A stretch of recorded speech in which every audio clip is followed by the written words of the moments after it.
DA নিয়ে আবারও খুব গুরুত্বপূর্ণ আপডেট। মঙ্গলবার কি বকেয়া ডিএ পাবেন? সুপ্রিম কোর্টের পুরনো বেঞ্চ মামলা ফেরায় স্বস্তি সরকারি কর্মীদের। আগামী মঙ্গলবার সুপ্রিম কোর্টে ডিএ মামলার শুনানি। পুরনো বেঞ্চে শুনানি হওয়ার স্থির হয়েছে, তাতেই আশার আলো দেখছেন রাজ্যের সরকারি কর্মীরা। সুপ্রিম কোর্টে আগামী 26শে আগস্ট ফের উঠবে রাজ্য সরকারি কর্মীদের মহার্ঘ ভাতা বা ডিএ মামলার শুনানি। এই শুনানিকে কেন্দ্র করে রাজ্যের সরকারি কর্মীদের মধ্যে যথেষ্ট আশা তৈরি হয়েছে।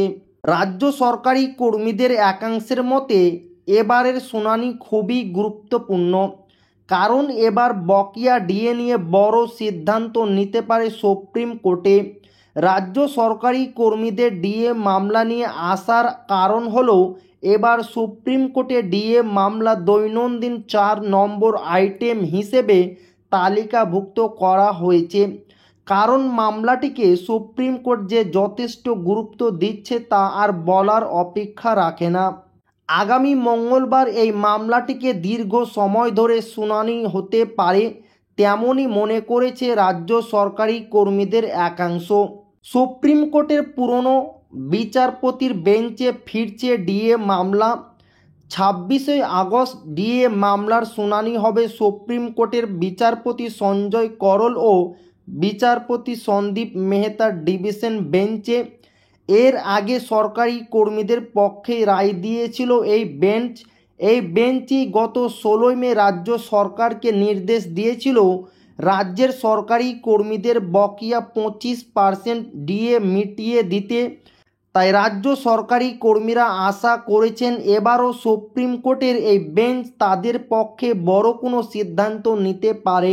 এবার মূল ডিএ মামলার সঙ্গে আরও 3টি মামলা যুক্ত হচ্ছে, যার মধ্যে রয়েছে রাজ্য সরকারের বিরুদ্ধে আদালত অবমাননার মামলা। ডিএ ইস্যুতে রাজ্য সরকারের বিরুদ্ধে 3টি আদালত অবমাননার মামলা দায়ের করা হয়েছিল। সেই মামলাগুলিরও শুনানি হবে মূল ডিএ মামলার সঙ্গে। আইনজীবীদের একাংশের মতে সুপ্রিম কোর্ট যদি দেখে রাজ্য সরকার কঠোরভাবে আদালত অবমাননা করেছে, তাহলে দ্রুত বকেয়া 25% ডিএ মিটিয়ে দেওয়ার নির্দেশ দিতে পারে। বিচারপতি সঞ্জয় করল ও সন্দীপ মেহতার বেঞ্চে ডিএ মামলার ফেরার কারণে আশার আলো দেখছেন রাজ্যের সরকারি কর্মীরা। তাদের কথায় এবার ডিএ নিয়ে বড় কোনো সিদ্ধান্ত নিতে পারে সুপ্রিম কোর্ট। রাজ্য সরকারি কর্মীদের দাবি কেন্দ্রের সঙ্গে সমহারে ডিএ, যদিও রাজ্য ও কেন্দ্রের মধ্যে ডিএ ফারাক এখন প্রায় 37%। রাজ্য সরকারি কর্মীরা দীর্ঘদিন ধরে ডিএর দাবিতে আন্দোলন করেছে, পাশাপাশি আইনি লড়াইও চালিয়ে যাচ্ছে। তো এই ছিল ডিএনএ খুব গুরুত্বপূর্ণ আপডেট যা আপনাদের মাঝে শেয়ার করলাম। তো ভিডিওটি ভালো লাগলো অবশ্যই আপনার বন্ধুদের শেয়ার করবেন যাতে তাদেরও উপকার হয়। আর আপনি যদি এখনও আমাদের চ্যানেলকে সাবস্ক্রাইব না করে থাকেন তো অবশ্যই চ্যানেলকে সাবস্ক্রাইব করবেন এবং আমাদের পাশে থাকবেন। তো আবারও দেখা হবে ডিএ রিলেটেড খুব গুরুত্বপূর্ণ ভিডিওতে।